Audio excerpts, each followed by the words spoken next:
آج میری تقریر کا عنوان نسبت اولیاء سے فائدے ہوں گے کہ اگر ہم اولیاء اللہ سے نسبت رکھتے ہیں تو دین و دنیا میں اس کا فائدہ کیا ہوگا۔ اس سے پیشتر شہزاد اعلیٰ حضرت حضور مفتی اعظم ہند رضی اللہ تعالی عنہ کا یہ کلام، جنہوں نے محبت غوث میں ڈوب کر تحریر فرمایا ہے، کہتے ہیں کھلا میرے دل کی کلی غوث اعظم۔ یہ خود باکرامت ولی ہیں جنہوں نے کلام لکھا ہے، یہ خود صاحب تقویٰ ہیں جنہوں نے کلام لکھا ہے، یہ خود ہندوستان کے سب سے بڑے مفتی اور تقویٰ شعار تھے جنہوں نے یہ کلام لکھا ہے۔ تو پھر جس کا کلام لکھا گیا اس کی مرتبت کا کیا کہنا۔ فرماتے ہیں کھلا میرے دل کی کلی غوث اعظم، مٹا قلب کی بے کلی غوث اعظم، جو ڈوبی تھی کشتی وہ دم میں نکالی، تمہیں ایسی قدرت ملی غوث اعظم، تمہیں ایسی قدرت ملی غوث اعظم، میری روزی مجھ کو عطا کر دے آقا، میری روزی مجھ کو عطا کر دے آقا، تیرے در سے دنیا نے لی غوث اعظم، تیرے در سے دنیا نے لی غوث اعظم، نہ مانگوں میں تم سے تو پھر کس سے مانگوں، نہ مانگوں میں تم سے تو پھر کس سے مانگوں، کہیں اور بھی ہے چلی غوث اعظم، اور تیرا مرتبہ اعلیٰ کیوں نہ ہو مولا، تیرا مرتبہ اعلیٰ کیوں نہ ہو مولا، تو ہے ابن مولا علی غوث اعظم، تو ہے ابن مولا علی غوث اعظم، اور قدم گردن اولیاء پر ہے تیرا، قدم گردن اولیاء پر ہے تیرا، ہے تو رب کا ایسا ولی غوث اعظم، ہے تو رب کا ایسا ولی غوث اعظم، ہمارا بھی بیڑا لگا دو کنارے، ہمارا بھی بیڑا لگا دو کنارے، تمہیں نہ خدائی ملی غوث اعظم، تباہی سے ناؤ ہماری بچا دو، تباہی سے ناؤ ہماری بچا دو، بالخصوص فلسطین کے مسلمانوں کے لیے، تباہی سے ناؤ ہماری بچا دو، ہوائے مخالف چلی غوث اعظم، کھلا میرے دل کی کلی غوث اعظم، مٹا قلب کی بے کلی غوث اعظم۔ میں نسبت اولیاء کے حوالے سے کچھ باتیں آپ کے گوشے گزار کرنے کی سعادت حاصل کروں گا کہ اگر اولیاء اللہ سے ہماری نسبتیں جڑی ہوتی ہیں تو اس کا فائدہ کیا ہوتا ہے۔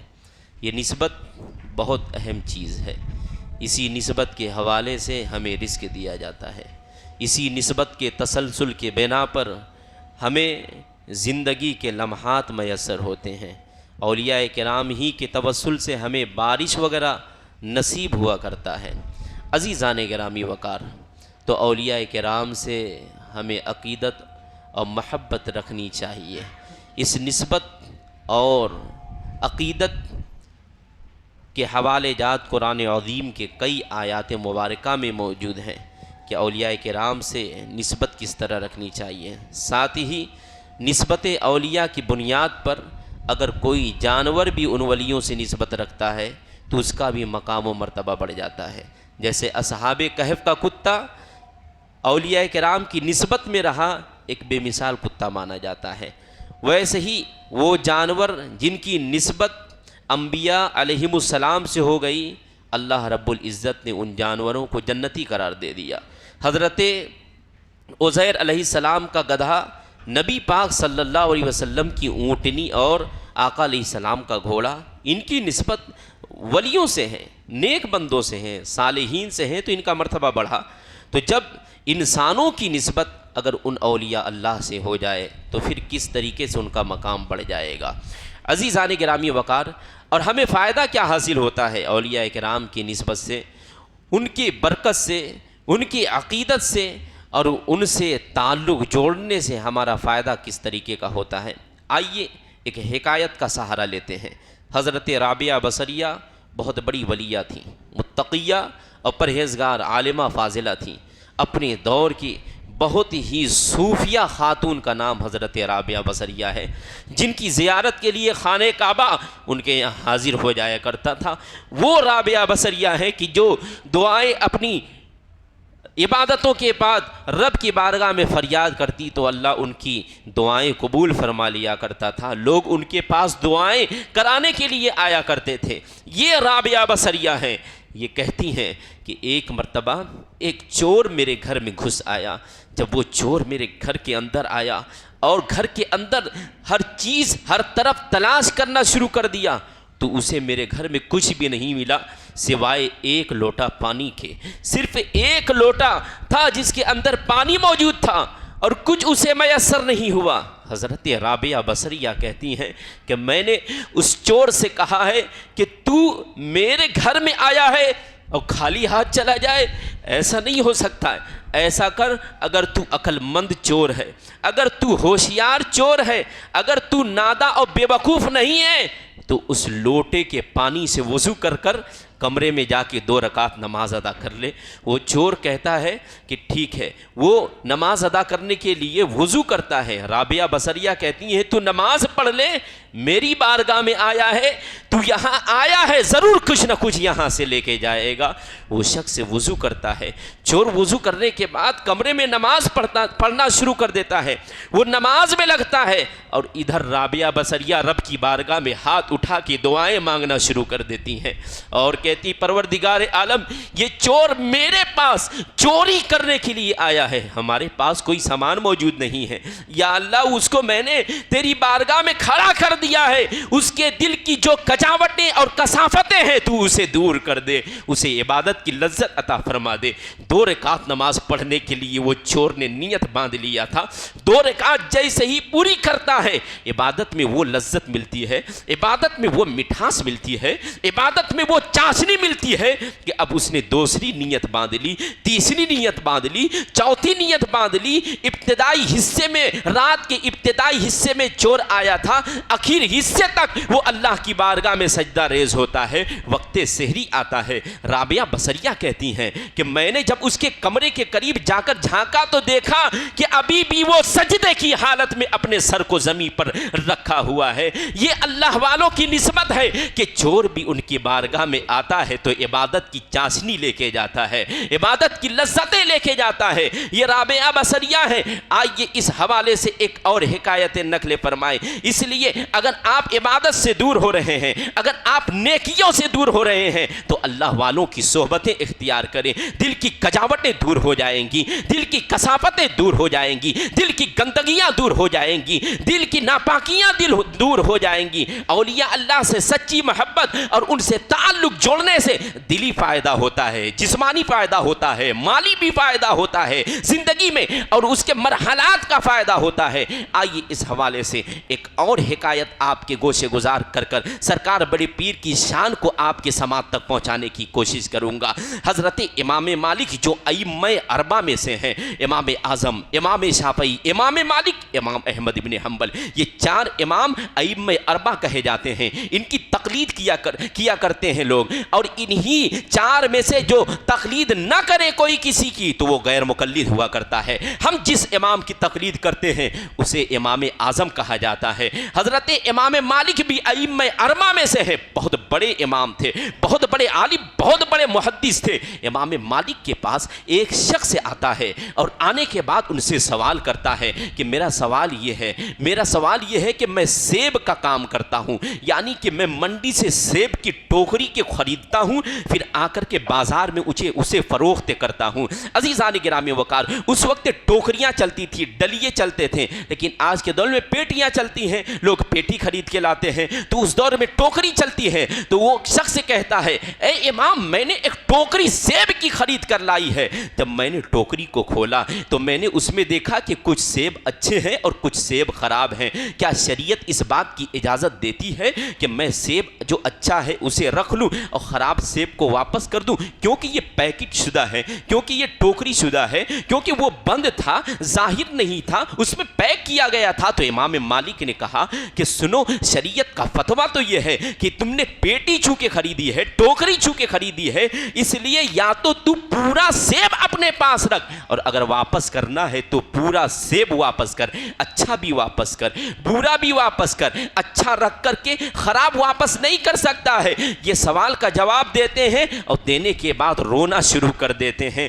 پوچھتا ہے سائل کہ حضور آپ نے جواب ہمیں دیا ہے، جواب مرحمت فرمانے کے بعد آپ نے رونا کیوں شروع کر دیا؟ تو امام مالک کہتے ہیں رونے کی وجہ یہ ہے کہ مجھے قیامت کا نقشہ یاد آ جاتا ہے، قیامت کا نقشہ مجھے یاد آ گیا، کیونکہ قیامت کے دن بھی جہاں پہ انبیاء ہوں گے، علماء ہوں گے، شہداء ہوں گے، اصفیاء ہوں گے، اغواس ہوں گے، اقطاب ہوں گے، اغواس ہوں گے، ابدال ہوں گے، صوفیان اسلام ہوں گے، شہداء ہوں گے، حفاظ ہوں گے، قراء ہوں گے، جہاں نیک لوگ ہوں گے وہی امت محمد کے برے لوگ بھی ہوں گے، وہیں پہ بد لوگ بھی ہوں گے، وہیں پہ بد عمل بھی ہوں گے، وہیں پہ بے عمل بھی ہوں گے۔ وہ قیامت کا نقشہ ہوگا، وہاں مومنین بھی ہوں گے، منافقین بھی ہوں گے، کافرین بھی ہوں گے، مشرکین بھی ہوں گے۔ آدم علیہ السلام سے لے کر قیامت تک ہر انسان اس جگہ پہ جمع ہوگا، چاہے کسی عقیدے کا ہو، چاہے کسی فلسفے کا ہو، وہاں پہ موجود ہوگا۔ امام مالک کہتے ہیں تو اس وقت امت محمد بھی وہاں جلوہ افروز ہوگی، ان میں اچھے بھی ہوں گے، ان میں برے بھی ہوں گے۔ تو اللہ اچھوں پر تو ظلم نہیں کرے گا، اللہ لیس بظالم، اللہ ظالم نہیں ہے۔ جو نیک ہوں گے ان کے لیے فرمان الہی ہوگا، جنت کے دروازے کھول دیے جائیں، نیکوں کو جنت میں داخلہ کرا دیا جائے، اچھوں کو جنت میں بھیج دیا جائے، صالحین کو جنت میں بھیج دیا جائے۔ جو برے ہوں گے وہ حسرت میں ہوں گے اور ان کو وقتی سزا کاٹنے کے لیے جہنم کی طرف بھیجنے کا اعلان کر دیا جائے گا۔ تو امام مالک کہتے ہیں جس طریقے سے آج یہ فتویٰ دیا میں نے کہ جتنے اچھے سیب ہیں اسے تو نہیں رکھ سکتا ہے، برے کو واپس نہیں کر سکتا، یا تو دونوں کو رکھ، یعنی اچھوں کو بھی رکھ، برے سیب کو بھی رکھ، یا تو واپس کرنا ہے تو اچھے کو بھی واپس کر، برے کو بھی واپس کر۔ اس سے ہمیں ایک نتیجہ حاصل ہوتا ہے، کل ہم رب کی بارگاہ میں فریاد کریں گے اے مولا یہ بھی امت رسول ہے، ہم بھی امت رسول ہیں، یہ اچھے ہیں ہم برے ہیں، ان کا نیک عمل تھا میرا برا عمل تھا، اے اللہ پر ہے تو تیرے نبی کی امت، یا تو اپنے نبی کی ساری امت کو جنت میں ڈال دے یا تو نبی کی ساری امت کو جہنم میں ڈال دے۔ تو اللہ کرم فرمائے گا، مصطفیٰ کریم علیہ السلام سر کو سجدے میں رکھیں گے، شفاعت نبی کے صدقے میں اللہ ساری امت کے لیے جنت کا دروازہ کھول دے گا۔ امام کا یہ شعر ہمیں کہنا پڑے گا کہ پیش حق مصطفیٰ شفاعت کا سناتے جائیں گے، آپ روتے جائیں گے ہم کو ہنساتے جائیں گے، باغ جنت میں محمد مسکراتے جائیں گے، باغ جنت میں محمد مسکراتے جائیں گے، پھول رحمت کے گریں گے ہم اٹھاتے جائیں گے، حشر میں ہوگا ہمارا داخلہ اس شان سے، ہم یا رسول اللہ کا نعرہ لگاتے جائیں گے۔ یہ نسبت کے فائدے ہیں کہ اگر ہماری نسبت رسول سے ہو رہی ہے شفاعت ہمیں میسر ہوگی، نبی سے نسبت ہے جنت ہمیں ملے گی، نبی سے نسبت ہے حوض کوثر کا پانی ہمیں ملے گا، نبی سے نسبت ہے قیامت کی گھڑیوں میں آسانیاں ہمیں میسر ہوگی۔ لیکن اگر امت ہم رسول کی ہے تو مطلب یہ نہیں کہ اب ہم برے عمل کرنا شروع کر دیں۔ اگر ہم نبی کی امت ہیں نبی کے فرامین کو اپنانے کی کوشش کریں، مصطفیٰ کے فرمان پر عمل کرنے کی کوشش کریں، نبی کی سنت پر عمل کرنے کی کوشش کریں۔ عزیزان گرامی وقار، نبی اکرم سید عالم صلی اللہ علیہ وسلم کی نسبت ہمارے دلوں میں، ان کی عقیدت ہمارے دلوں میں، ان کی محبت ہمارے دلوں میں ہے، اور جب نبی کی محبت ہمارے دلوں میں ہے تو مصطفیٰ کے امت کے جو اولیاء ہیں ان کی عقیدتیں بھی ہمارے دلوں میں ہونی چاہیے، ان کا احترام بھی ہونا چاہیے، ان کا مقام بھی ہونا چاہیے۔ عزیزان گرامی وقار، تو آج جو عظیم تاریخ ہمارے سامنے جلوہ افروز ہے، یعنی 11 ربیع الثانی، ہم جسے 11ویں تاریخ بھی کہتے ہیں، 11ویں شریف بھی کہتے ہیں، مبارک دن بھی ہے، مبارک تاریخ بھی ہے۔ یہ تاریخ کی نسبت غوث غوث اعظم بغداد والے آقا کی طرف ہے تو آؤ اپنے بغداد والے آقا شہنشاہ بغداد تاجدار بغداد کی شانیں سنتے چلو۔ قرآن عظیم فرقان حمید میں رب ارشاد فرماتا ہے اللہ ان اولیاء اللہ لا خوف علیہم ولا هم یحزنون، خبردار بے شک اللہ کے ولیوں کو نہ تو کوئی خوف ہوتا ہے نہ ہی کوئی غم ہوتا ہے۔ جو اللہ کے ولی ہوتے ہیں وہ نیڈر ہوتے ہیں، وہ جو اللہ کے ولی ہوتے ہیں ان کے اندر ہمت ہوتی ہے، دین کے معاملے میں وہ نیڈر ہوا کرتے ہیں۔ عزیزان گرامی وقار، تو شہنشاہ بغداد کی تاریخ کو میں آپ کے سامنے لفظوں کی صورت میں پیش کرنا چاہتا ہوں۔ ایک ایک لفظ سے شہنشاہ بغداد کے ایک ایک واقعات کی طرف اشارہ ہوگا۔ کون شہنشاہ بغداد، کون غوث اعظم، کون تاجدار بغداد، کون غوث اعظم؟ وہ غوث اعظم جو ابھی پیدا بھی نہیں ہوئے تھے کہ ان کے والد کے خواب میں میرے آقا تشریف لاتے ہیں اور کہتے ہیں اے ابو صالح تمہارے گھر میں ایک ایسا بچہ پیدا ہوگا جس کی شہرت سارے عالم میں ہوگی، جس کی شہرت پوری دنیا میں ہوگی، جس کو اللہ بہت ہی بڑا مقام عطا فرمائے گا، ولیوں کا تاجدار ہوگا، تمام ولیوں کا رہنما اور لیڈر ہوگا۔ یہ ہے غوث اعظم، یہ ہے تاجدار بغداد۔ کون غوث اعظم؟ وہ غوث اعظم جو ابھی اپنی ماں کے شکم میں ہے، ماں کے پیٹ میں ہے، قرآن کی تلاوت کر رہی ہے ماں۔ جب پیدا ہوتے ہیں غوث اعظم تو 18 پارہ کے حافظ قرآن ہو کے ہوتے ہیں۔ کون غوث اعظم؟ وہ غوث اعظم جن کی کرامت کا سلسلہ ماں کے پیٹ سے ہی شروع ہو چکا تھا۔ کون غوث اعظم؟ وہ غوث اعظم جن کی عمر لگ بھگ 4 سال سے زائد ہوتی ہے۔ مدرسہ میں جب پڑھنے کے لیے جاتے فرشتہ آسمان سے نازل ہو کے کہتا تھا کہ اے لوگوں راستہ صاف کر دو، اللہ کا ولی عبد القادر آ رہا ہے۔ یہ ہے غوث اعظم، یہ ہے تاجدار بغداد۔ کون غوث اعظم؟ جب ان کی عمر لگ بھگ 18 سال کی ہوتی ہے، ماں کی اجازت ملتی ہے، شہنشاہ بغداد جیلان کی سرزمین پہ اپنی 18 سالہ زندگی بسر کیے تھے، ماں کی اجازت ہوتی ہے، جیلان سے بغداد کے لیے حصول علم کے لیے تشریف لے جاتے ہیں تو ماں نے انہیں 40 اشرفیاں دے کر کے اس بات کی طرف ہدایت کی تھی بیٹا لا تخذب، کبھی جھوٹ نہ بولنا، جھوٹ سے بچنا، ہمیشہ سچ بولنا، ہر حال میں سچ بولنا، ہر وقت سچ بولنا، ہر مرحلے پر سچ بولنا، ہر گھڑی سچ بولنا۔ تو غوث اعظم نے سچ کے دامن کو ماں کے قدموں سے لے کر کے نکلتے ہیں بغداد کی طرف۔ ڈاکوؤں نے حملہ کر دیا، قافلہ لوٹ لیا گیا۔ غوث اعظم کے پاس بھی آتا ہے ڈاکو، پوچھتا ہے کہ بتاؤ تمہارے پاس بھی یہ جواب ملتا ہے ہاں، اور واقعی نکلتا ہے۔ تو غوث اعظم نے انہیں ہدایت کی راہ کس طریقے سے دکھائی، کہا میری ماں نے کہا تھا کہ کبھی جھوٹ نہ بولنا، ہمیشہ سچ بولنا، میں نے سچ بول دیا ہے تو تم لوگ بھی سچ کی طرف رہو۔ ایک سچ کی بنا پر اللہ نے سارے ڈاکوؤں کے دل کو بدل کر رکھ دیا اور سب کے سب تائب ہو کر کے ولایت کے منصب پر فائز ہوتے ہیں۔ تو یہ ہے شہنشاہ بغداد کہ ایک سچ کی بنا پر 40 ڈاکوؤں کو توبہ کی توفیق مل رہی ہے بغداد کی بارگاہ سے۔ عزیزان گرامی وقار، کون شہنشاہ بغداد، کون غوث اعظم؟ وہ غوث اعظم، وہ غوث اعظم جو نگاہ جلال اگر پرندوں کی طرف ڈال دے، پرندہ 2 ٹکڑا ہو کر کے دم توڑ دے، پھر اسی پرندے کو گم بإذنی کہہ کر کے زندہ فرما دے۔ کون غوث اعظم؟ وہ غوث اعظم جو 40 سال تک عشاء کی وضو سے فجر کی نماز ادا کی تھی، یہ ان کی عبادت کو دیکھ لیجئے۔ کون غوث اعظم؟ وہ غوث اعظم جنہوں نے 15 سال تک مسلسل لگاتار بنا ناگا روزانہ ایک ختم قرآن فرمایا تھا۔ یہ ان کی تلاوت کا مرحلہ اپنے دل کی تختیوں پر نوٹ کر لیجئے۔ کون غوث اعظم؟ وہ غوث اعظم جن کا فرمان عالی شان ہے مریدی لا تخف اللہ ربی اتانی رفعتا نلت الملالی۔ کون غوث اعظم؟ وہ غوث اعظم جنہوں نے اپنی محبت کرنے والے، اپنے عقیدت کرنے والے نبی کے ان امتیوں کو یہ اعلان دے دیا، یہ فرمان دے دیا کہ جو مجھ سے عقیدت و محبت و پیار رکھے گا اس وقت تک اسے موت نہیں آئے گی جب تک اللہ اسے توبہ کی توفیق عطا نہیں فرما دے گا۔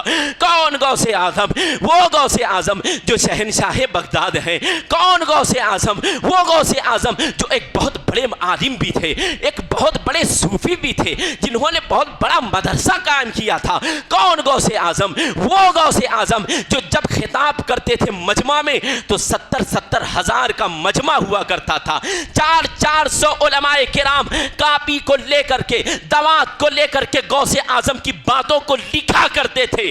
یہ ہے غوث اعظم کی تقریر۔ کون غوث اعظم؟ وہ غوث اعظم کہ جو شروع میں خطاب نہیں فرماتے تھے، تقریر نہیں فرماتے تھے، دوپہر کے وقت لیٹتے ہیں، خواب میں مصطفیٰ کی زیارت ہوتی ہے، میرے بیٹے عبدالقادر تم تقریر کیوں نہیں کرتے ہو، خطاب کیوں نہیں کرتے ہو؟ تو سرکار بغداد نے فرمایا میں ہوں اجمی۔ اجمی اسے کہتے ہیں جو عرب کے علاوہ، جیسے ہم لوگ بھی اجمی ہیں، جو اجمی ہوتے ہیں ان کی عربی عرب والوں سے تھوڑی الگ ہوتی ہے۔ عزیزان گرامی وقار، تو بغداد کے تاجدار نے فرمایا حضور میں اجمی ہوں، یہاں کے بہت سارے لوگ عربی ہیں، میں عربوں کے سامنے کس طرح خطاب کروں؟ میرے پاس تو عربی کا وہ نسخہ نہیں ہے۔ یہ ان کی انکساری تھی۔ تو سرکار بغداد کے منہ مبارک میں تاجدار مدینہ نے اپنی زبان اقدس کو چسا دیا۔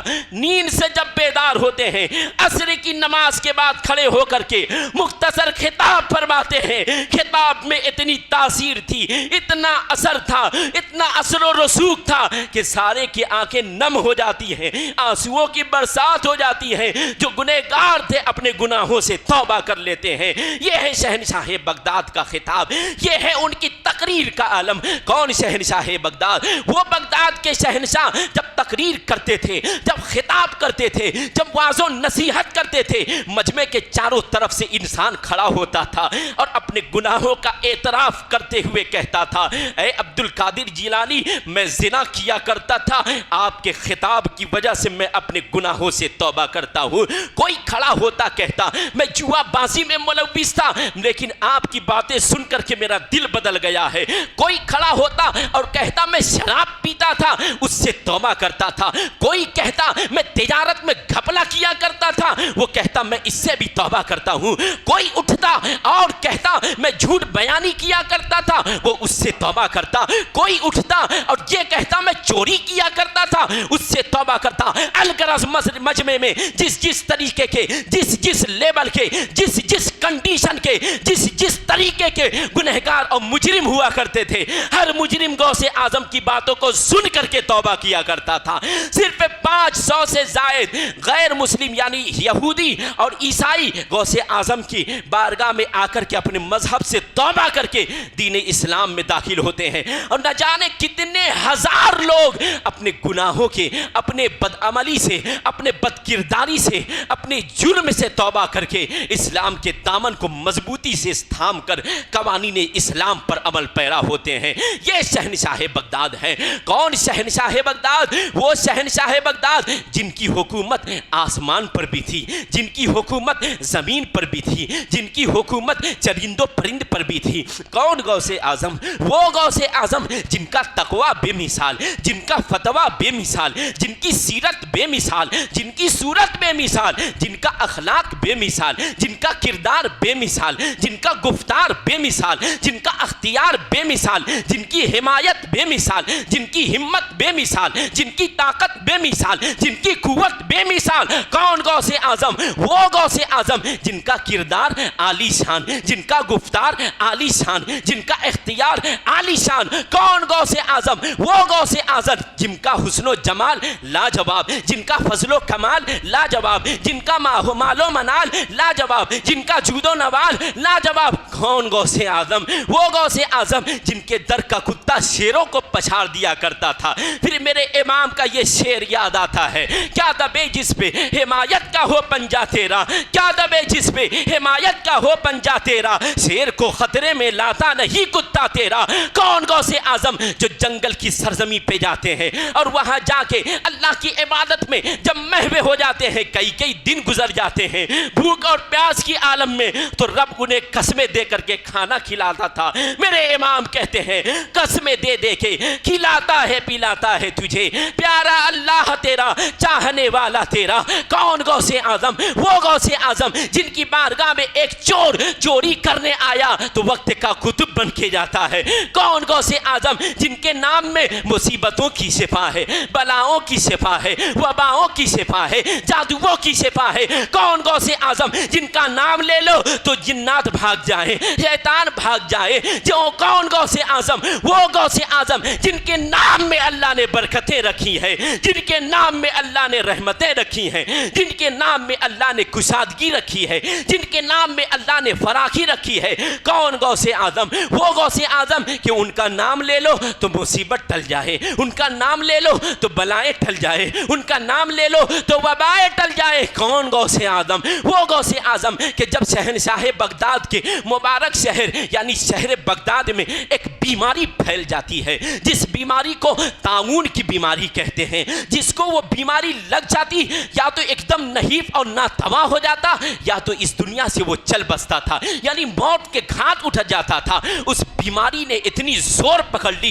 کہ بغداد کے نوجوان مرنے لگتے ہیں، بغداد کے بوڑھے مرنے لگتے ہیں، بغداد کے بچے موت کے گھاٹ اترنے لگتے ہیں، بغداد کے بوڑھے بچے نوجوان سبھی کی موتیں ہونے لگتی ہیں۔ لوگ پریشان ہو جاتے ہیں، حالات بڑے خراب ہو جاتے ہیں، اکٹھا ہوتے ہیں اور کہتے ہیں کہ غوث اعظم کی در سے ہمیں سب کچھ ملا ہے، غوث اعظم کے در سے ہمیں سب کچھ ملا ہے، چلو ہم اہل بغداد بڑے پیر کی بارگاہ میں چلتے ہیں، ان سے فریاد کرتے ہیں، ان سے دعائیں کرواتے ہیں، ضرور ہم کو شفا حاصل ہوگا۔ عزیزان گرامی وقار، بغداد والے بڑے پیر کے دیار میں پہنچتے ہیں، جا کے کہتے ہیں حضور آپ دعا فرما لیجئے، بغداد میں موتیں ہو رہی ہیں، موتیں بغداد میں نوجوانوں کی کثرت موت کے ساتھ ہو رہی ہے، آپ دعا فرما دیں یہ بلا ٹل جائے، یہ مصیبت ٹل جائے، یہ بیماری ٹل جائے، یہ بلا وبا ٹل جائے۔ سرکار بغداد نے فرما دیا او بغداد والوں سن لو کہ جس کو طاعون کی بیماری لگ چکی ہے، طاعون میں ملوث ہو چکا ہے، وہ میرے مدرسے کے کنویں کا پانی پی لے، اللہ اسے طاعون سے شفا یاب فرما دے گا۔ میرے مدرسے کے زمین کے نکلے ہوئے گھاس کو چبا لے گا، اللہ اسے شفا عطا فرما دے گا۔ یہ غوث اعظم ہے کہ اپنے مدرسے کے پانی کو کہہ دے دوا تو دوا ہو جائے، اسے کہہ دے شفا تو شفا ہو جائے، گھاس کو کہہ دے دوا تو دوا ہو جائے۔ یہی نہیں، ایک خاتون آتی ہے سرکار بغداد کے پاس اور کہتی ہے کوئی لڑکا نہیں ہے، خالی لڑکی ہو رہی ہے، آخری موقع شوہر نے دیا ہے، اب اگر لڑکی ہوتی ہے تو طلاق بھی ہو سکتی ہے اور ظلم بھی مجھ پر کر سکتا ہے۔ اس کو آلریڈی پہلے سے 6 لڑکیاں موجود تھیں، تو غوث اعظم کی دعا سے ہونے والی لڑکی بھی لڑکا، بقیہ 6 لڑکی بھی لڑکے میں تبدیل ہو جاتے ہیں۔ یہ شان ہے غوث اعظم کی، یہ ان کے زبان کی برکت ہے، یہ ان کے مبارک زبان کی برکتیں ہیں کہ غوث اعظم نے چور کو کہہ دیا کتب تو وہ کتب بن گیا، غوث اعظم نے پانی کو کہہ دیا دوا تو دوا بن گیا، غوث اعظم نے گھاس کو کہہ دیا شفا تو شفا بن گیا، غوث اعظم کو لڑکی کو کہہ دیا لڑکا تو لڑکا بن گیا۔ یہ اللہ والوں کی زبان کی برکت ہے کہ وہ اگر کسی کو کچھ کہہ دیتے تو وہ وہی بن جایا کرتا۔ آؤ دیکھو سرزمین ہند پر کون نہیں جانتا کہ غریب نواز نے اپنے کھڑاؤں سے کہہ دیا اڑ جا ہوا میں تو وہ اڑ جاتا ہے۔ کون نہیں جانتا کہ غریب نواز نے کٹورے سے کہہ دیا کہ انا ساگر اس میں سما جا تو وہ سما جاتا ہے۔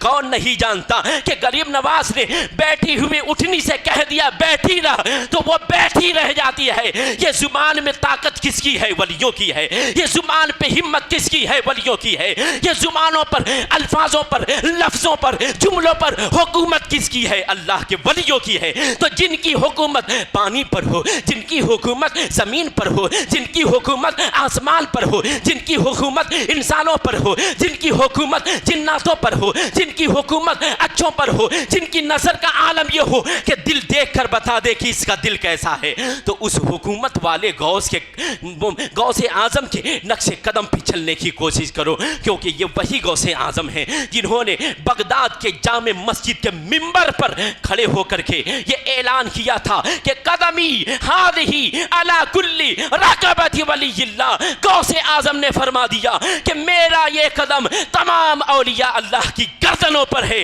اب میرے امام کہتے ہیں سر بھلا کیا کوئی جانے کے ہے کیسا تیرا، اولیاء ملتے ہیں آنکھیں وہ ہے تلوا تیرا۔ پھر سرکار مفتی اعظم ہند کہتے ہیں یہ دل، یہ جگر، یہ آنکھیں، یہ سر ہے جہاں چاہو رکھو، قدم غوث آدم وہاں کیا مرتبہ، اے غوث ہے بالا تیرا، اونچے اونچوں کے سروں سے قدم اعلیٰ تیرا، سر بھلا کیا کوئی جانے کے ہے کیسا تیرا، اولیاء ملتے ہیں آنکھیں وہ ہے تلوا تیرا، قسمیں دے دے کے کھلاتا ہے پلاتا ہے تجھے پیارا اللہ تیرا، چاہنے والا تیرا، تجھ سے در در سے سک سک سے ہے مجھ کو نسبت، میری گردن میں بھی ہے دور کا ڈورا تیرا، اور سارے اقطاب جہاں کرتے ہیں کعبے کا طواف، کعبہ کرتا ہے طواف در والا تیرا، اور ایک نعت کے مصرے میں اور اس کو مقطع کی صورت میں امام کہتے ہیں کہ تیری سرکار میں لاتا ہے رضا اس کو شفیع جو میرا غوث ہے، اور لاڈلا بیٹا تیرا۔ تو آج بڑی مبارک تاریخ ہے، اس تاریخ کا آپ خیال رکھیں، سرکار بڑے پیر سیدنا غوث آدم کی بارگاہ میں اپنے حساب سے اپنے طریقے سے آپ ان کی بارگاہ میں نیاز پیش کریں، فاتحہ پیش کریں، ان کے توسل سے دعا مانگیں، اللہ ان کی برکت سے بلائیں دور فرمائے گا، روزی میں فراخی عطا فرمائے گا۔ عزیزان گرامی وقار، ایک آخری بات کہہ کر میں رخصت ہو جانا چاہوں گا کہ فلسطین کی سرزمین پر آج جو ظلم و ستم کے پہاڑ ڈھائے جا رہے ہیں، مسجد اقصیٰ کے تحفظ کو آج جو پامال کرنے کی کوششیں کی جا رہی ہیں، جانتے ہو صلاح الدین ایوبی جیسا لیڈر اور رہنما جو 1138 میں پیدا ہوا، اور اس کے بعد وہ صلاح الدین ایوبی 1189 میں لگ بھگ یا 87 میں بیت المقدس کو فتح کیا تھا، اور اس وقت بھی بہت سارے مسلم ممالک تھے، لیکن حضرت صلاح الدین ایوبی لوگوں سے کہتے تھے، یہ کہتے تھے کیا صرف یہ میری ذمہ داری ہے، کیا یہ صرف میری ذمہ داری ہے کہ بیت المقدس کے لیے میں لڑائیاں کروں، بیت المقدس کے لیے میں اپنے مجاہدوں کی جانیں لٹاؤں، کیا یہ صرف میری ذمہ داری ہے؟ شام کے مسلمان نہیں ہیں، مصر کے مسلمان نہیں ہیں، کوفہ و بصرہ کے مسلمان نہیں ہیں، تو ان کے وزیر بھی اعلیٰ دماغ والے تھے، انہوں نے کہا کہ حضور یہ قسمت آپ کے لیے ہے، یہ تقدیر آپ کے لیے ہے، یہ عزت آپ کے لیے اللہ نے دی ہے، آپ کے حصے میں یہ نعمت اللہ نے دی ہے کہ آپ کے ہاتھوں سے بیت المقدس کو فتح فرمائے گا۔ بہت ساری فوجیں تھیں، لاکھوں کے مقابلے میں 12,000 کا فوج لے کر کے حضرت صلاح الدین ایوبی نے بیت المقدس کو فتح کیا تھا۔ یہ صلاح الدین ایوبی کوئی عام نہیں، سرکار بڑے پیر کے مدرسے کے پڑھے ہوئے ایک انسان تھے، اور جانتے ان کے فوج میں جو 12,000 تھے، اکثر لوگ ہم جیسے جاہل نہیں تھے، ہم جیسے کم پڑھے لکھے اور ہم پڑھ نہیں تھے، ہم جیسے بدعمل اور بے عمل لوگ نہیں تھے، جتنے تھے اس میں سب سے زیادہ اکثر و بیشتر سرکار بڑے پیر کے مدرسے کے پڑھے ہوئے مجاہد تھے، یا ان کے فیض پائے ہوئے مجاہد تھے۔ اور جانتے سرکار بڑے پیر کے اس میں کچھ مریدین بھی تھے، سرکار بڑے پیر کے اس میں بہت سارے شاگرد بھی تھے، سرکار بڑے پیر کے اس میں خلفاء بھی تھے، جن کو حضرت صلاح الدین ایوبی نے صرف اس میں اس لیے شامل کیا تھا کہ آپ کو اپنے ہاتھ میں تلوار اٹھانے کی ضرورت نہیں ہے، آپ کو گھوڑے پر سوار ہو کر کے میدان جنگ میں جانے کی ضرورت نہیں ہے، آپ کو لڑائیاں کرنے کی ضرورت نہیں ہے، بس آپ ہمارے ساتھ رہیں اور ہماری ہمت کے لیے رب کی بارگاہ میں دعا فرماتے رہیں۔ لگ بھگ 400 لوگ صرف ایسے تھے ان کے فوج میں جن کے ہاتھ میں تلوار نہیں تھا، وہ صرف نماز پڑھ کر کے ان کی ہمت اور توانائی کے لیے دعا فرمایا کرتے تھے۔ کیوں؟ اس لیے کہ انہیں پتہ ہے کہ بزرگوں کی دعائیں قبول ہوتی ہیں، یہی وجہ ہے کہ ان کی دعاؤں کا یہ اثر تھا۔ سرکار تاجدار بغداد کے مریدین خلفاء ان کے شاگردوں کی دعاؤں کا یہ اثر تھا کہ صلاح الدین ایوبی نے اپنے مختصر سی فوج کو اتنا قوی اور طاقتور بنا دیا کہ ہزاروں صلیبیوں، عیسائیوں، یہودیوں کو مات دے کر کے بیت المقدس کو فتح کر دیا تھا۔ آج ہمارے اندر بھی یہ ہمت ہونی چاہیے، ہمارے اندر بھی یہ طاقت ہونی چاہیے، ہمارے دل میں یہ اعتماد، یہ بھروسہ، یہ یقین ہونا چاہیے کہ اگر ولیوں کے در کا پڑھا ہوا، ولیوں کے در کا انسان، ولیوں کے خلفاء سے ہم دعائیں کرواتے رہیں گے تو ان دعاؤں کے صدقے میں اللہ دنیا میں بھی ہمیں کامیابی عطا فرمائے گا اور آخرت میں بھی کامیابی عطا فرمائے گا۔ فقط اس بات پہ میں اپنی گفتگو کا اختتام کرتا ہوں۔ استغفر اللہ ربی من کل ذنب و اتوب الیہ و آخر الدعوانا ان الحمد للہ رب العالمین۔